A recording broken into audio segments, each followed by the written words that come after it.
टरबुजा म्हणालात ना, टरबुजा काय म्हणालात? टरबुजा म्हणजे ते असं मोठं टरबूज असतं ते? मला मी नाही बघितलेला असा माणूस, पण तुम्ही टरबुजा म्हणालात ना. ठीक आहे, मी आता माणूस बघतो टरबुजासारखा ना गोल. ठीक आहे, आता टरबूज कोण आहे ते पण मी बघेन, पण तुम्हाला माहिती आहे मला नंतर सांगा.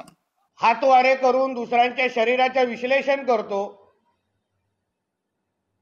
आणि स्वतःच्या शरीराचा ठाणपत्ता नाही. पुरुष आहे की स्त्री आहे ही तपासण्याची आता वेळ आलेली आहे. उभं राहायला ह्याला 2 माणसं लागतात, म्हणजे पायावर, चुकीचं समजू नका. आणि अशा व्यक्तीने दुसऱ्यांच्या शरीरावर बोलणं, ज्याला वांगी, सडलेली वांगी बोलायची किंवा वाकलेली काकडी बोलायची, हे विश्लेषण अजूनपर्यंत आमच्या मनामध्ये नक्की होत नाहीये. त्यांनी दुसऱ्यांच्या शरीरावर बोलणं म्हणून कधीतरी उद्धव ठाकरेमध्ये हिम्मत असेल तर एका खुल्या व्यासपीठावर ये आणि तू तुझा विश्लेषण सुरू कर आणि आम्ही आमचं विश्लेषण सुरू करतो. नाही तुझा थोबाड बंद करून तुला कायमस्वरूपी घरी बसवलं तर मी माझं नाव बदलून टाकेन.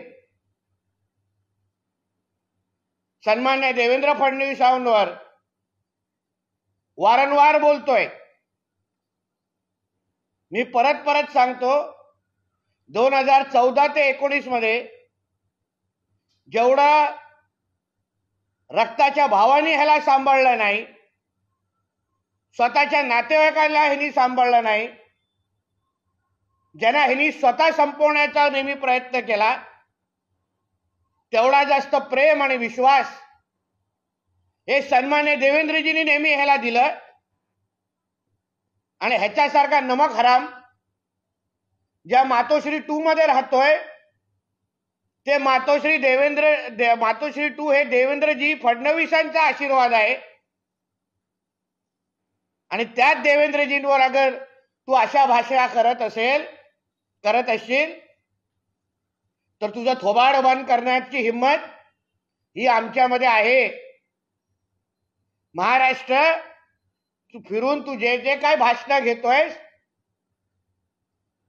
पोलिसांना मी सांगेन की महाराष्ट्रातली कायदा आणि सुव्यवस्था अगर खराब व्हायची नसेल तर ह्याचा थोबाड बंद करा.